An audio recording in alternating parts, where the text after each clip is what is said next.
Eva's also a vet and in past life was a vet clinic owner. So she brings that perspective as well. And then finally, Dr. Donna Parker is our current clinical director of the UQ Veterinary Teaching Hospital. So she brings that sort of clinical side and the leadership side and the juggle of doing both at once.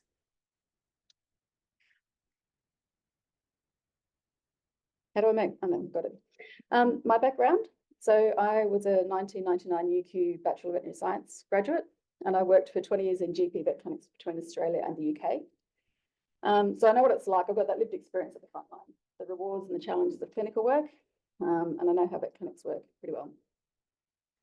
4 years ago, I left vet clinics and retrained as a clinical coder. So I now work in human hospital data collection and funding. And that's been a really interesting experience going from sort of private sector, small business vet clinics into big government hospitals, and just the differences in their processes and compliance and HR has been pretty interesting.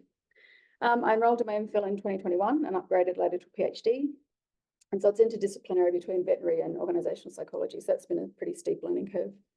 I put this photo up to remember to talk about the vet bubble, and that I'd spent my entire working life in vet clinics. So from the time I was 14 as the weekend kennel hand, and apart from a brief stint in hospitality during uni days at the Paddo Tavern, vet clinics, all of that I knew. So it wasn't until I stepped outside the vet bubble and saw how things were done elsewhere that I realised that maybe some of the ways of working in the vet profession weren't serving the profession, and that just because something's a norm doesn't mean it's the best way to do it. So that's sort of the context that we bring to the project with the team and myself. So I thought what I'd do in the next probably 40 minutes, definitions, why vet clinics, why employee voice and leader responsiveness, talk about the theoretical framework, social exchange theory, which I'm sure you know more about than I do,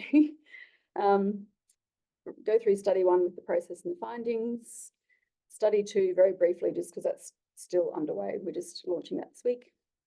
What I hope to do with it, and then hopefully have time left again, so 10 minutes, 10, 15 minutes for discussion and perspectives and feedback. So what is employee voice and leader responsiveness?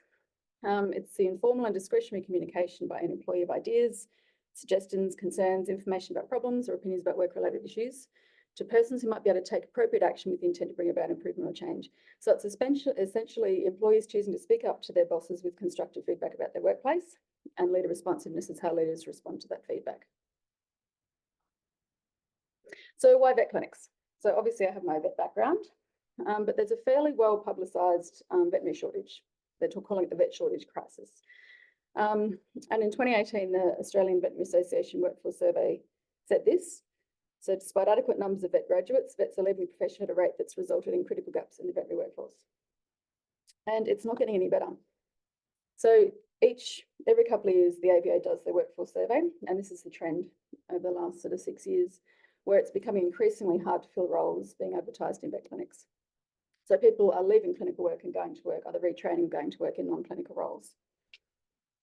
And it doesn't really matter which angle you look at this from, whether it's the human-animal bond and the animal welfare perspective, or your disease surveillance and biosecurity stuff. We've got that avian influenza and ehrlichiosis and all sort of nasty things you want to keep an eye on. Or even the financial element, the contribution to economy. I think the vet sector, the stats I could find, it ranges from $3.3 billion to $5 billion contribution to the economy each year in the vet sector. So whichever angle you like, it's worth caring about. There's lots of different, it's been described as a wicked problem, one of these really complex, multi-layered problems that have no simple solutions. And there's all these different perspectives and angles on it. And my angle is the employee voice and leader responsiveness one. And the reason I went with this is because when I first started reading the literature and I came across this concept, the light bulbs just went off in my head, because it was linked with all these really good outcomes. And I thought, oh, the vet profession could use some of this. So there's that link between employee voice and organisational commitment, for loyalty and attachment to the workplace. Engagement, so, enthusiastic and, dedicated employees who get really absorbed in their work. But there's also, it talks about being critical for organisational health in terms of improving processes and avoiding mistakes. So it's also, it's not just good for the employees, it's good for the business as well. This paper I found really interesting because there's parallels between human healthcare and veterinary healthcare, and that they're both high emotional demands work, and you can't get rid of those demands, you just got to mitigate them. And it also pointed out the low cost of this as an intervention, because when there's always funding pressure. You know, the money's got to come from somewhere with whatever we try and do.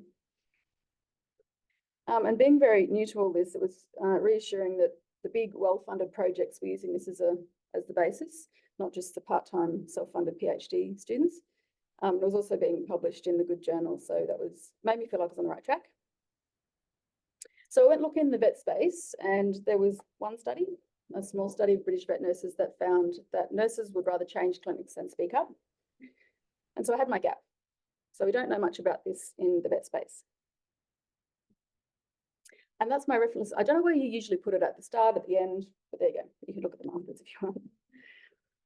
So to explore this, I decided to use an exploratory sequential mixed methods approach. So it's that initial qualitative phase to really sort of see what's going on and identify the variables for the later phases. So that's study 1, onto the quantitative study 2, and then putting it all together at the end. I'm drawing on social exchange theory for this. So it's that weighing up the costs and benefits of being, you know, in interactions or relationships or workplaces or professions. And, you know, that sense of reciprocity, like I'll scratch your back, you scratch mine. This initially didn't sit very well with me for the vet profession, because there's this sort of, it's heavily based in compassion and altruism, and this sort of what's in it for me transactional thing didn't really seem to fit. But then I learned about ideological and relational rewards. So this sort of idea that, you know, this sense, the relation rules, is that sense of collegiality and the appreciation and feeling valued, that sort of stuff, which does resonate. And the ideological reward of, you know, that sense of purpose and being part of the bigger mission. And a lot of people say that vet is like a calling, you know, it's you're there for the mission to help the animals and make a difference. So that started to fit a bit better. And then also learning about this sort of the neuroscience of, or apparently it starts out in this unconscious, intuitive sort of manner, and there's a trigger that then switches it to this really deliberate, rational weighing up of cost versus benefits at some point. I also really like that social exchange theory recognises there's different costs and rewards for different people and populations, in that I think the career motivations for people going into a vet career are going to be very different for the career motivations going to, say, business or finance or, you know, law, that sort of thing. So it sort of allows for those differences. So study 1, using qualitative methodology, and good qualitative research, as I learned from Eva, has good solid methodology underlying it. And so I chose interpretative phenomenological analysis, which looks at how participants make sense of their lived experience of a particular phenomenon. Obviously here it's for employees speaking up in the workplace and the response they receive, and for leaders it was how they respond to that employee voice. So the objective was to explore the influences, processes and outcomes of employee voice and leader responsiveness in Australian GP vet clinics. So received ethics approval, recruited by social media and snowball sampling, and at the National Veterinary Conference.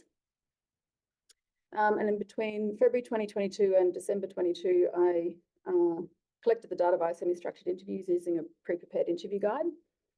Did 24 interviews, so 9 were clinic owners or leaders and 15 were employees. And of those, 6 were vets with sort of experienced vets, 6 were recent grads, and 3 were vet nurses or techs. And they're from a mix of regional, city, independently owned and corporate clinics. And then analysing using IPA methodology, it's quite a structured process. So it's sort of transcribing all the interviews out, de-identifying it, then exploratory noting. So anything that sort of leaps out of being of interest, you know, anything repeated, like repeated words, odd words, that sort of thing. Developing those into experiential statements, which is a bit more conceptual, but still grounded in the participants' words and interpretation of their experience. Clustering those into themes, and finally developing the personal experiential theme table for each participant. So I did this 24 times, 1 for each interview. And when I'd done that, went on to the cross-case analysis within and between, within and across groups. So did leaders and employees, then the subgroups of experienced vets, recent grads, vet nurses and techs, and then the whole cross-case analysis. This took a long time. So that was 11 months worth and 560 pages of transcription and data analysis. So I was very relieved when I had some findings. And it reflected what we were seeing in the literature, in that if employees chose to speak up and perceived the response they received as being positive, we ended up with loyalty and enthusiasm. So these people are feeling empowered, they're speaking really positively about their boss and their clinic, and, you know, they drive past 10 other clinics to get to their current clinic because the boss had their back. Conversely, if people perceived it as negative, we ended up with frustration and disillusionment. So, and these people would just leave and go somewhere else that they perceived to be better. Or they would stay, but with one foot out the door. And these were the discontented stayers. And it was really, I found this really interesting because the language got really strong around this. So people got really angry and upset when this happened. And I went through the interviews and pulled out some, these are participants' words, you know, after they'd had that unsuccessful attempt at speaking up with not liking a response. This first one, it feels like mutiny, but, you know, all the vets kind of talk between ourselves, like no one's really happy with it. This is a participant that talked to their boss about a scheduling issue, and they felt the response was dismissive. It was something along the lines of, well, the animals need to be seen, you just have to do it. And so then rather than trying to solve the problem again, it turned into this sort of contagious negativity, muttering the hallways type thing. What else? The response I got made me feel like a whinger, incredibly frustrated, unsupported. So these people are feeling really resentful and really powerless, and they're probably not bringing their best selves to work in terms of performance and teamwork. The other interesting thing I noticed with this was that this particularly, people who are going above and beyond, you know, taking an extra responsibility and filling the shifts that no one else could fill, they really didn't like it when this happened. And for a while I wasn't quite sure what's going on here. And then looking at it through a social exchange theory lens, it made sense because these people are really making all that effort. And even if it's unconscious, they're expecting something in return, whether it's to be valued, appreciated, heard, something like that. So what counted as negative leader responses? And these were some of the examples. So no response, just not getting any sort of acknowledgement of the message, feeling dismissed, it's not a problem, just ignore it. Bosses who pulled rank or thought they had all the answers. So this is my clinic, we'll do it my way, or you don't get to tell me what to do. Being thrown under the bus, that came up a little bit from employees. So perceiving that the boss was prioritising clients and client complaints and wants over staff wellbeing. Making it personal, sort of putting it back on the person to sort out like it's just a personality clash, or just no action or follow-up. So maybe initially they'd felt heard, but then nothing ever happened and they never got any follow-up. So it just sort of trickled away. And that was like this lower level frustration. Positive leader responses were things like feeling like the feedback was welcomed. So bosses who acknowledged that and showed gratitude for that. Opinions from all levels are valid. So bosses who didn't think they had all the answers and wanted to hear from the kennel hand and from the senior vets. Presenting a united front when it came to client interaction. So staff wanted to feel like someone had their back. And some empathy that it must have been hard to raise this and it can be a bit scary to speak up. And then action and or follow-up in response to voice. So ideally tangible action in response to feedback was great, but it could be a no, but it just was best if the no was delivered kindly and with some explanation about why it was a no and some follow-up afterwards so people knew that they had been heard and it hadn't just been forgotten and dismissed. So from this, I sort of interpreted it that employee voice and leader responsiveness it's like a tool you can put in the toolkit and used well, you can have some really good outcomes. So it can be management being aware of issues in the workplace they might not otherwise know about, solving a perceived problem, but also sort of being able to manage how employees are thinking about their workplace and their boss in terms of, does management care about me and have my back? Am I valued and do I want to be here? But then this interaction and those outcomes can only happen if people speak up in the first place, because without those, you don't have the rest of it. And another interesting thing was this no news may not be good news idea, in that we tend to assume that if we're not hearing anything, everything must be fine. But there was a real pattern in vet clinics of employees choosing to stay silent rather than speaking up about any issues, and they just leave.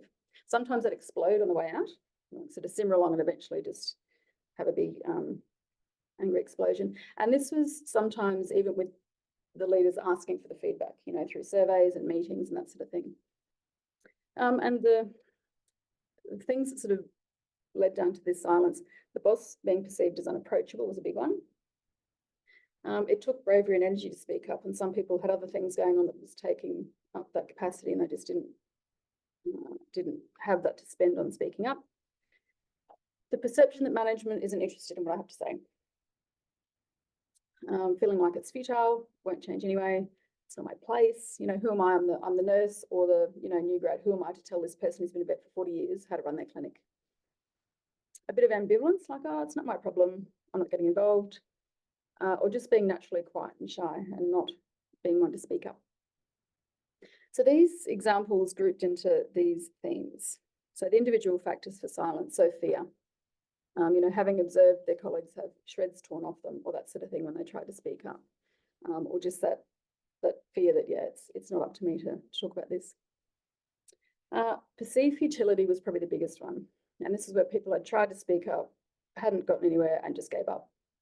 What's the point in trying? It's not going to go anywhere anyway.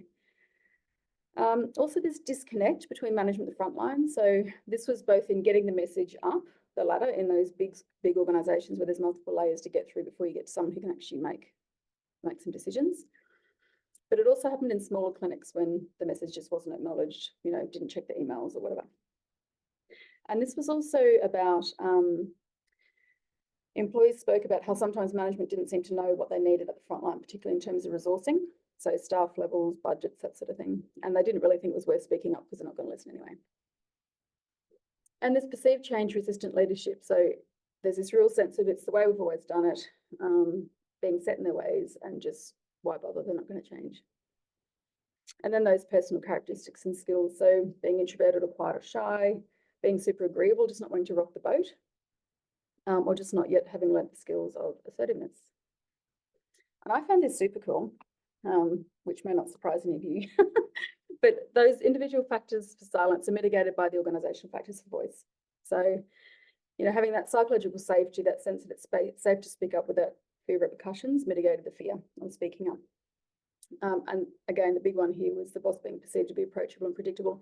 And there were lots of examples. Every single participant had an example of a time when they'd either experienced or observed a boss to be intimidating, losing their temper, throwing things across the room, verbal abuse. So it wasn't isolated incidents. And there was a bit of unpredictability about people didn't really know what they were walking into. Action in response to voice mitigated that perceived futility in that if people could see that what they said made a difference, it encouraged it in future. And that gratitude and that sense of voice is welcomed. And then this is probably my favourite one. The effective voice channels that established voice as the norm, not the exception, counteracted that, someone being quiet or shy or not wanting to speak up. So we can sort of people-proof the processes so it doesn't matter if you're shy or quiet. It's not just, they get to have a voice as well, not just the loud, confident, angry ones. And so aligning this with social exchange theory, it's sort of you decrease the risk of speaking up with your psychological safety and effective voice channels and increase the reward by using action in response to voice, and then you encourage voice. And there should be an E on that, but I don't know why that's gone. I do know how to spell it, I do promise, I promise. What's that?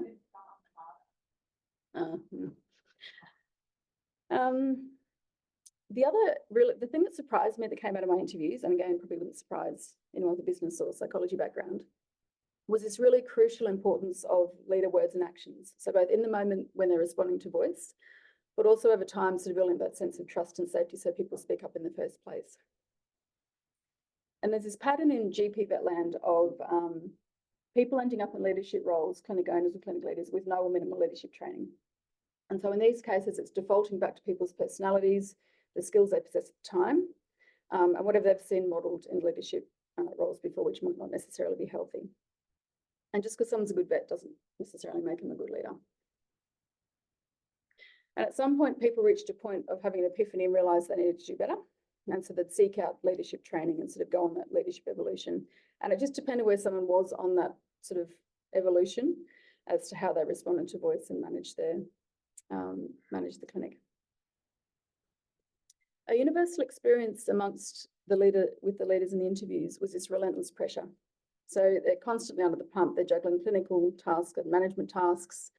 They're not seeing their families. They're doing crazy hours each week. And the buck stops with them. So if someone's sick or there's a problem, they're the ones sorting it out on top of everything else that they're doing.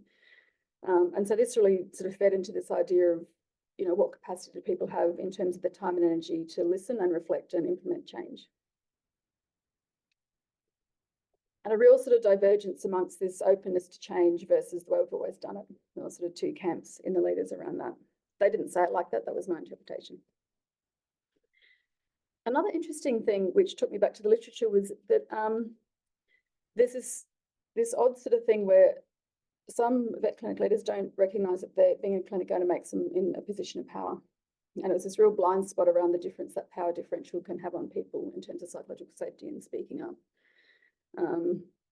And also the effect they have on other people with their behaviour and how approachable they were. So there's one camp that sort of in this divergence, there's one camp of leaders who are very aware of all this, and they intentionally, that feeds into this one, and they sort of really intentionally thought about how they responded. They wanted to make sure people saw them as approachable, and they remembered what it was like to be the new grad or the kennel hand and how scary that was.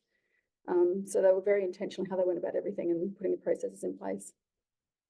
And this contrasted with sort of the other approach, which was just, well, if they have a problem, they just need to come and tell me. So there's this real blind spot around the power differential, psychological safety, and that it was a shared responsibility to encourage people to speak up. It wasn't just up to the individual to be assertive and confident enough.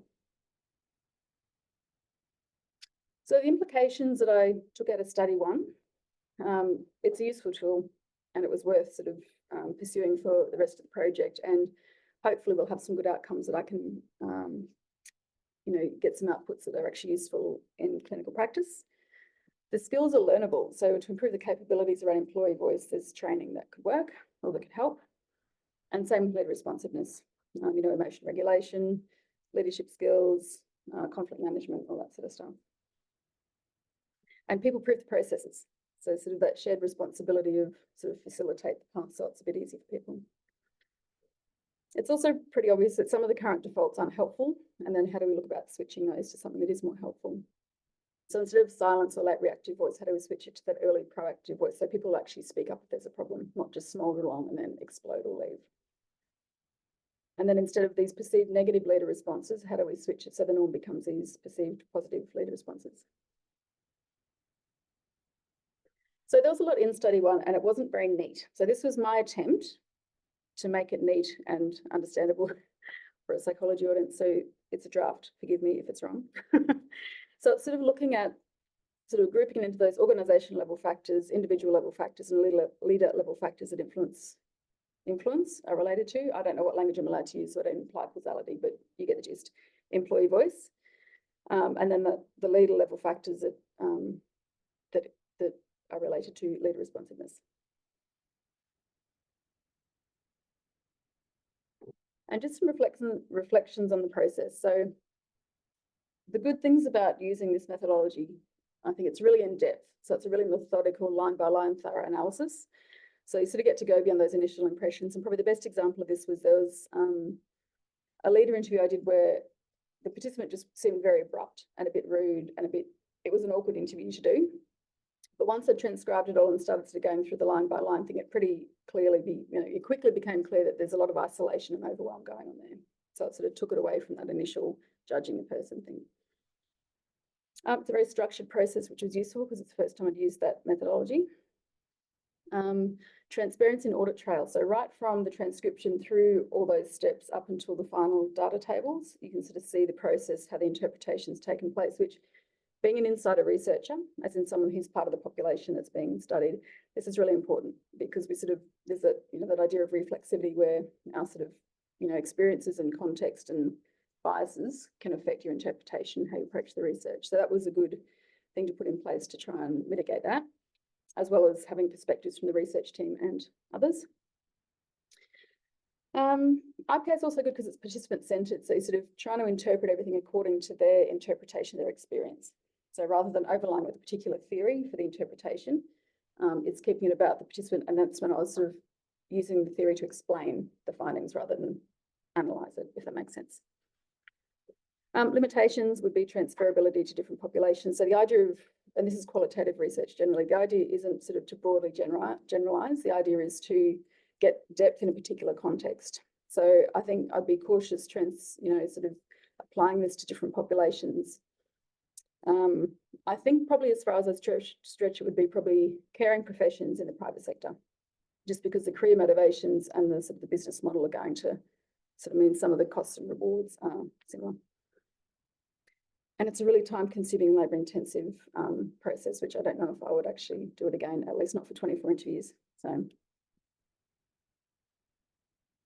So study 2 which I think, yep, still good on time.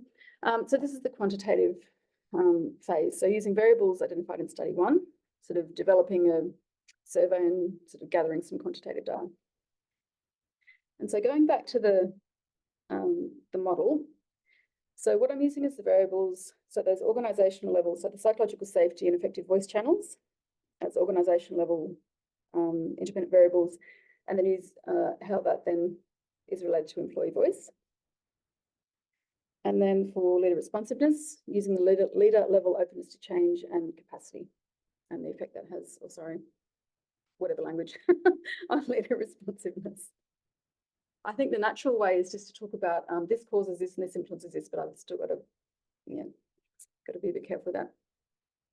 So the research questions for study 2, what's the impact of psychological safety and the availability of effective voice channels on the expression of employee voice within Australian vet clinics?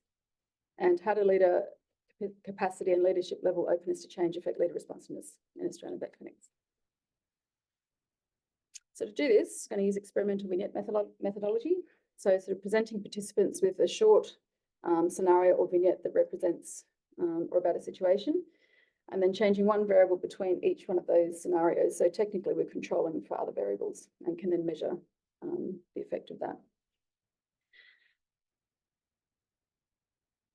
So I like this methodology because it's very ethical. So I wouldn't ordinarily be able to put someone in a situation of low psychological safety and say, and now do you feel like speaking up? So it's sort of this, because it's hypothetical, we can use it for that. And it's also cost effective and efficient versus having to do this in real life experiments. Limitations, I think the data I collect is going to depend on people interpreting the scenarios to represent the construct as I want them to. And so this is where we're going to do assumption checks in the pilot that we're launching this week. It's also hypothetical. So are people really going to immerse enough in the scenarios to give representative answers of what a real life scenario would be like? But I guess that's similar for most survey-based methodologies. And are we really controlling for all the variables? So even though we're only changing one thing in those scenarios, people are bringing all their own context to this. But again, same could be said for most methodologies. So this is how I'm organising study 2. So there's 4 conditions each, or 4 conditions for voice and 4 conditions for responsiveness. So sort of the high leader capacity, high openness to change, and so on. Those tables probably make more sense to you. Hopefully I'll put them together for this talk. Then the operationalisation of the organisation level independent variables, so psychological safety, using Amy Edmondson's definition, and then coming up with the scenarios that hopefully represent that construct, which I might not read them out and I might just keep moving because I think I'm going to run out of time.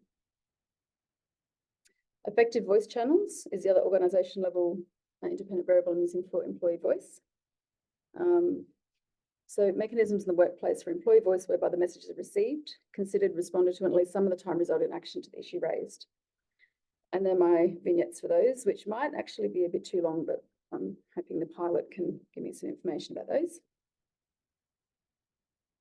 Then the leader level, independent variables, and linked with the leader receptivity or leader responsiveness. So capacity, so an individual's ability to manage workload, responsibilities and demands without becoming overwhelmed or experiencing burnout. And the readiness to effectively allocate resources, energy and time towards initiating and implementing new changes or ideas. That's my high and low leader capacity vignettes.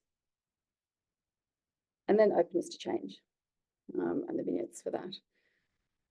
So willingness to support and positive effect toward organisational change. Right, so can you just clarify what design? It's all subject factors, or like, are there multiple vignettes or just one vignette where you're? How do I go back? So I've got 8 scenarios. So I'm sort of combining the high psychological safety bit with the high, high effective voice channels in one, and then changing that sort of low psychological safety with high effective voice channels. Okay, so it's separate from the openness to change. Yeah, sorry. So that's this. It's almost like 2 separate things. So I've got the leader ones and the organisation ones, and the leader ones are for responsiveness, and then the organisation level ones are for voice. Yeah.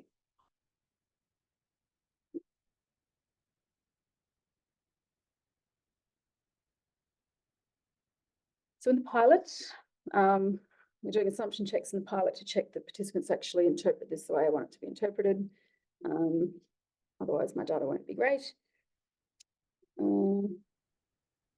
Yeah, I have no, this is all sort of just launching in the pilot this week, so I have no findings or anything. This is more about the design of this at this stage. Dependent variables in the pilot, we're just doing the leader receptivity and the promotive and prohibitive employee voice scale. Promotive voice being that sort of speaking up about constructive change, suggestions for performance and productivity sort of stuff. And prohibitive voice being risk management, problems, damage control, that sort of stuff. And then in the main survey, also looking at the dependent variables of engagement, commitment, intent to remain, and job satisfaction.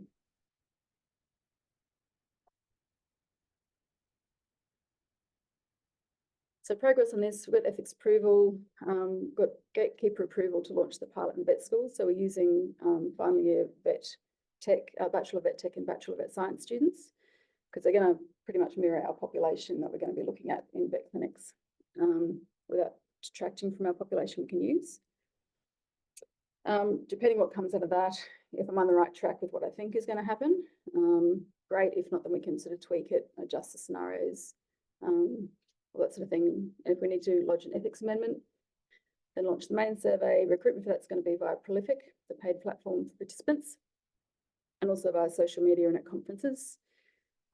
Collect the data, analyze the data, and then the fun bit of interpreting the data. And hopefully it will be quicker than 11 months. And then from all this, what I'm hoping to do is draw it all together at the end and come up with some sort of skills training package that would sort of be used in vet clinics to help improve capabilities around all this, as well as contribute to the literature. But frontline impact is probably the one of my priorities. Then pilot implementation to see if it works, and some peer audit to make sure it's fit for purpose and effective. Oh, that's it. There you go. I just wanted to acknowledge my supervisors. Taking on a research student with no research background can be a bit challenging. I'm sure they're having a great time, but I'm very grateful for their patience and guidance with all my enthusiastic tangents I go on. And if there's anything a bit weird or wacky in there, it's not them, it's me. Nick and Kirsten have been panel members for my milestone so far and given some very good feedback that's helped make it a bit neater and more focused, so thank you. And then Tim, thanks for letting me come and talk and for helping me level up my psych methodology in Psych 7010. And that's it. So I'd love to hear some questions and feedback, and yeah.